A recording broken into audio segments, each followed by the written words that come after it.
Most men spend their entire lives trapped in an illusion. The illusion that if they're kind enough, patient enough, loving enough, one day a woman will arrive. She'll appreciate their devotion, stay loyal, and love them forever. They grow up with fairy tales, romance movies, and lessons that preach true love is the reward for the good man. But then reality hits. She leaves after everything he sacrificed. She gets bored right after he becomes stable. She turns cold, walks away like nothing ever happened. The question echoes in the minds of modern men. What did I do wrong? Why does loving deeply only lead to pain?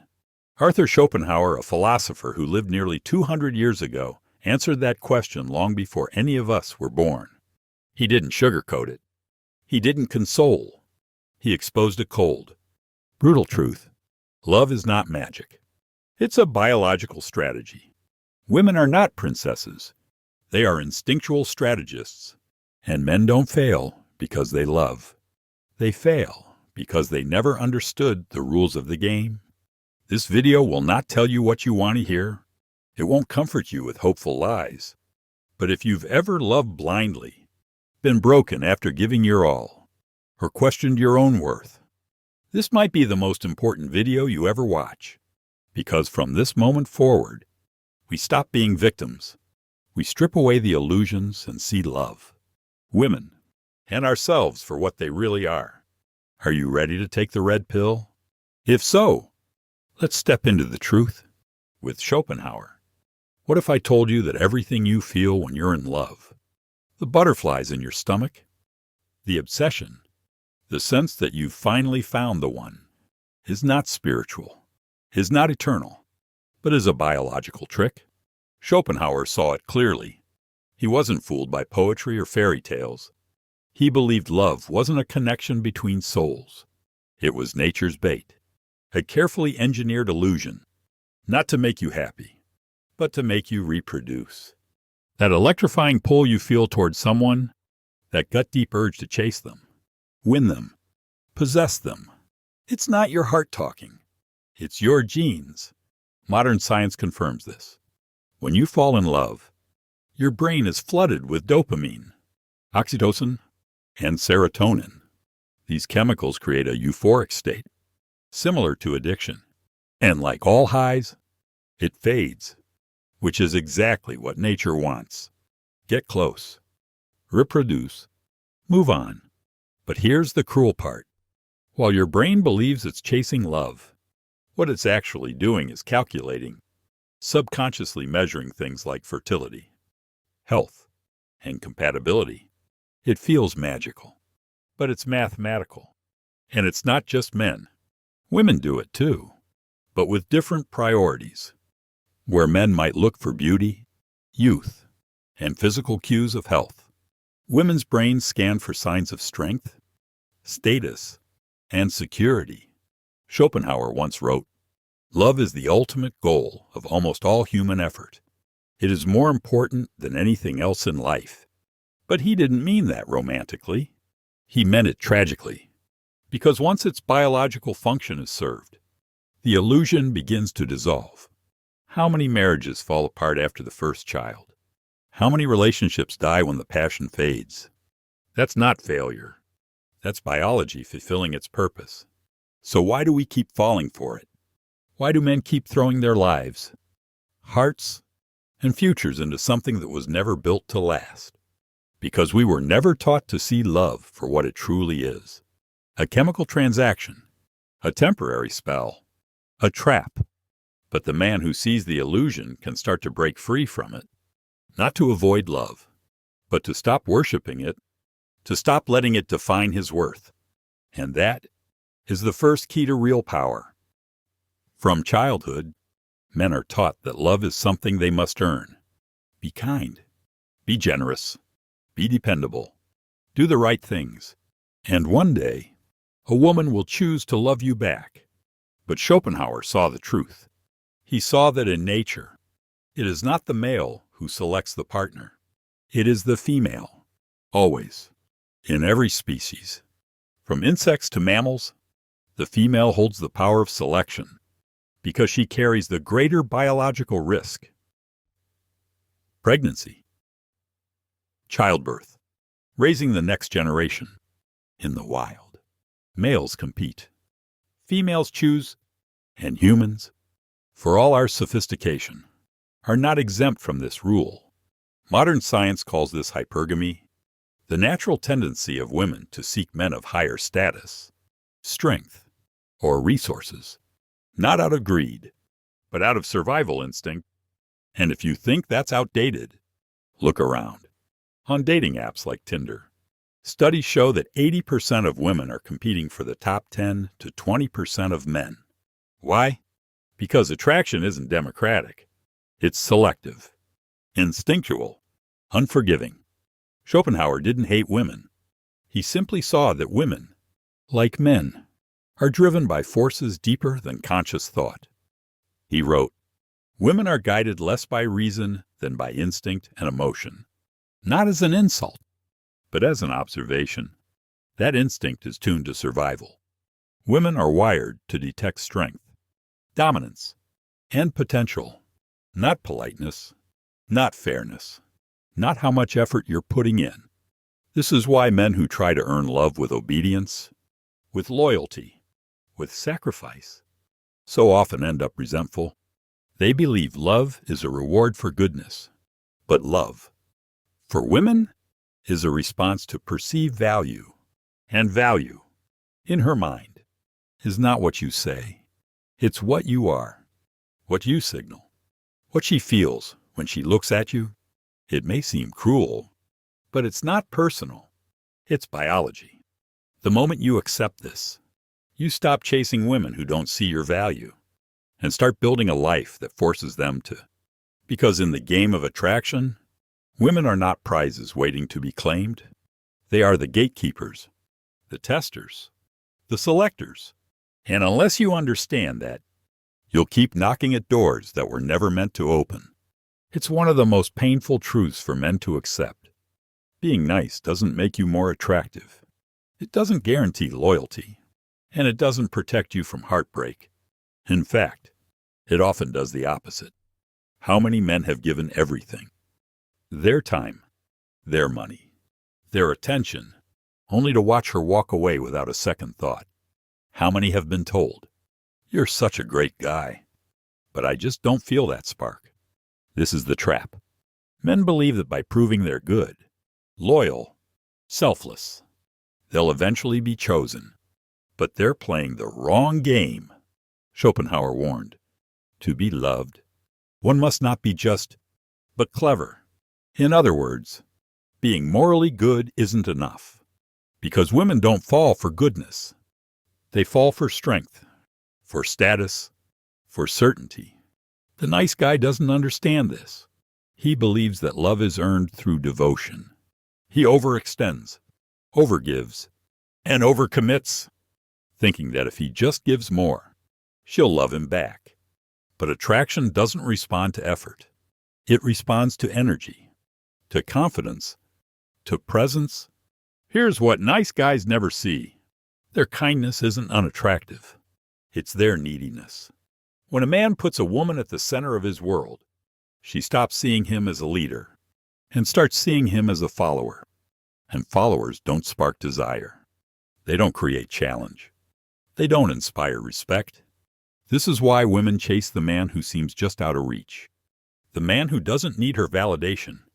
The one who knows his worth, with or without her. It's not because women want to be treated poorly. It's because they're wired to test for strength.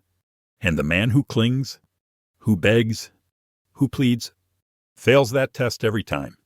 This is what Schopenhauer called the tragedy of possession. The moment she feels she has you is the moment her biology begins to let go. So the truth is simple, but brutal. Being a good man is not enough. You must be a grounded man, a man with boundaries, a man with purpose, a man who can walk away. Because if you're afraid to lose her, you already have. Men fight with fists, with logic, with force. Women fight differently, not because they're weak, but because they're wired for a different kind of war. Schopenhauer saw it before modern psychology confirmed it. He observed that women, lacking physical strength, developed something more dangerous: emotional intelligence as a survival tool. They became masters of subtlety, reading faces, tones, micro-expressions, sensing shifts in mood and status within seconds, not by accident, but by evolutionary necessity. Where men often operate in black and white, women navigate in shades of gray. They don't challenge you head-on. They don't demand outright control. Instead, they shape reality without you noticing. Consider this. When a man wants something, he says it. When a woman wants something, she makes you believe it was your idea. That's not deception. That's instinct. Modern men believe they're in control. They think they're leading the relationship. But from the first message to the final breakup, women are running tests. Silently. Constantly. The compliance test. How quickly do you adjust your plans to hers? The frame test. Do you stand your ground when she pushes your buttons? The investment test. Do you chase more than she does? Every test has one goal: to gauge your strength, not your muscles, but your emotional backbone. Most men fail these tests without even realizing they're being tested. And once you fail enough times, the respect begins to erode. Then the attraction, then the connection. Schopenhauer called it the tyranny of the weak, a paradox where those who appear vulnerable exert silent control over those who are strong. It's not evil. It's evolution. In a world where women couldn't overpower men physically, they had to outmaneuver them emotionally. The ones who mastered male psychology survived. The rest faded into history. And today, nothing has changed. Except now, manipulation is magnified. Social media, attention economy, dating apps, all weaponized forms of soft power. So what can you do? First, you must see it. You can't win a battle you don't know you're in.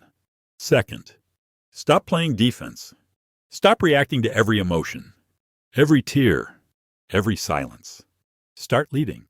Start setting the frame. Start making decisions based on vision, not validation. Because once you master your emotions, no one else can use them against you. This is the hidden battlefield. And if you want to stop losing, you must learn how the war is really being fought. From the moment she reaches adolescence, a woman's value is recognized by the world. She is seen, desired, pursued. For men, it's the opposite. No one hands you value. No one gives you attention just for existing. You are invisible until you build something worth noticing. This is the brutal contrast that most men never understand. And it's why so many grow resentful. They think life is unfair. But life isn't unfair. It's just unmoved by weakness. Schopenhauer understood this. He wrote that while women are born with their gifts, beauty, youth, fertility, men must struggle to acquire theirs: power, wealth, wisdom, identity. A woman's value peaks early. A man's value matures over time. But only if he works for it. That's why the modern man cannot afford to wait. He cannot coast. He cannot depend on love to rescue him. He must build himself in 3 ways. First, financially. Money is not about materialism. It's about freedom. The ability to walk away. The power to choose without it. You negotiate from weakness with it. You reclaim your time, your direction, your life. Second, mentally. Your mind must be sharp. Because the world will lie to you. Media will tell you to be passive. Culture will shame your instincts. If you cannot think for yourself, you will live for others. Read, learn, reflect, disagree, rebuild, think again. A man who controls his thoughts cannot be manipulated by hers. Third, physically. Your body is your anchor. Your posture, your presence, your health, they speak before you ever open your mouth. You don't need to be perfect. but you must be disciplined. Because how you treat your body reflects how you treat your life. These three areas, money, mind, muscle, are the foundations of male value, not for the sake of impressing women, but for the sake of owning yourself. Ironically, the man who no longer needs to be chosen becomes the one women chase, because value is not something you ask for. It's something you radiate. So while she is being chosen at age 20, you are being forged. While she enjoys the attention, you are earning respect.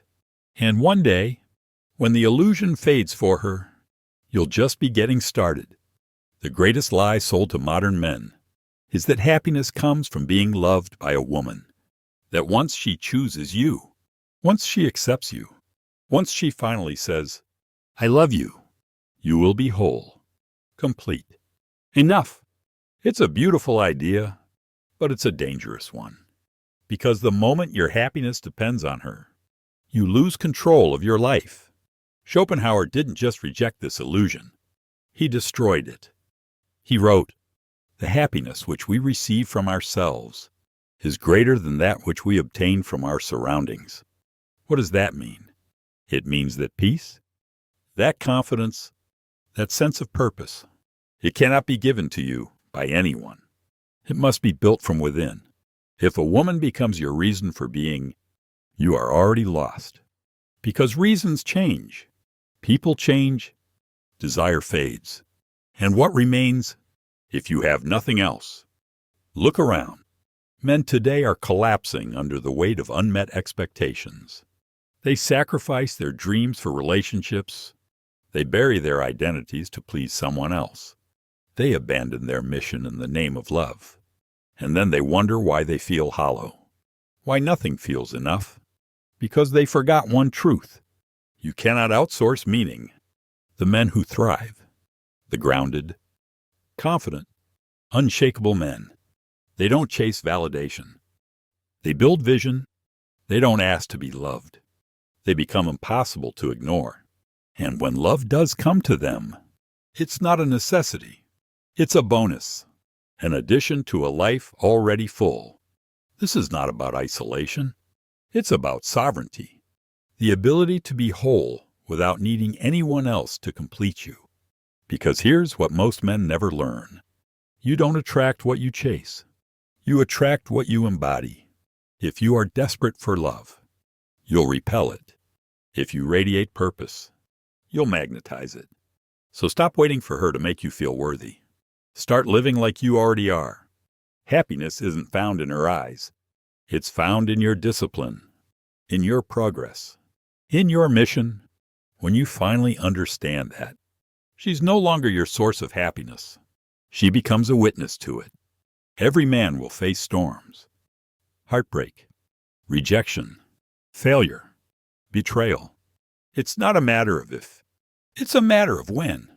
And when that moment comes, the world will not care how much you loved, how kind you were, how loyal you stayed. It will only care about one thing. Did you break, or did you rise?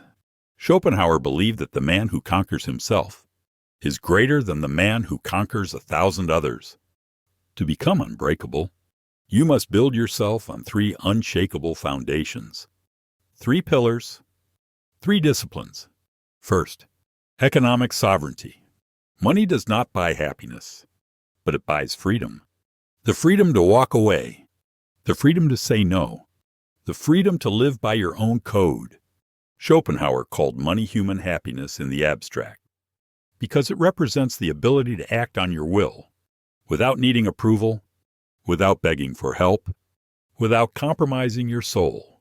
A man without financial control is a servant to the system, to his job, to his partner, to his fear. Control your income. Control your time. Control your path. Second, philosophical depth. Most men live on autopilot. They accept what they're told. They follow trends. They fear rejection more than regret. But the exceptional man questions everything. He reads. He thinks. He challenges the narratives. He builds an internal code that no woman, no culture, No institution can rewrite, because once your thoughts are your own, no one can own you. Third, physical mastery. The body is not just for show, it's the vessel of your will, your habits, your grit, your presence. When you train your body, you train your mind. You learn to endure, to sacrifice, to focus. A weak body leads to weak discipline.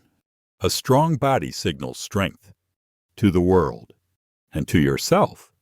These three pillars, wealth, wisdom, willpower, are not optional. They are required, not to impress others, but to reclaim yourself, because when you stand tall on these foundations, you don't chase, you choose, you don't beg. You attract, you don't break, you ascend. The world may test you, she may test you, but you will remain. Every man comes to a crossroads. He stands between two paths. One is familiar, comfortable, full of promises. He's heard his whole life. Be nice. Be patient. One day, the right woman will see your worth. It's the path of illusion. The path where love is worshipped, where validation is king, where your happiness is always in someone else's hands. Millions of men walk that path, and most never leave it. They spend their lives chasing approval, sacrificing their identity, and calling it love.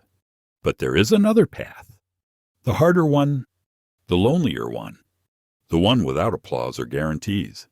It's the path of the sovereign man, the one who builds his worth instead of begging for it, who faces the truth instead of hiding from it, who chooses purpose over comfort, discipline over desire, clarity over illusion. Schopenhauer once wrote, "We forfeit 3/4 of ourselves in order to be like other people." And he was right. Most men trade their fire for peace, their ambition for acceptance, their potential for partnership, and in doing so, they disappear. But you still have a choice. You can keep living by someone else's script, or you can write your own. You can keep chasing what slips away, or you can become the kind of man who never needs to chase again. Not because you've rejected love, but because you've stopped depending on it. Not because you hate women, but because you finally understand them. And in that understanding, you become free. This is not about beating the game. It's about rising above it, transcending the need to be chosen, becoming the one who chooses. The truth is hard. It burns. It breaks. But it also builds. The red pill is not bitterness. It's clarity. And from clarity comes power. So ask yourself, will you keep forfeiting yourself for a dream that was never yours? Or will you finally become the man you were always meant to be? The illusion ends now. Your life begins here.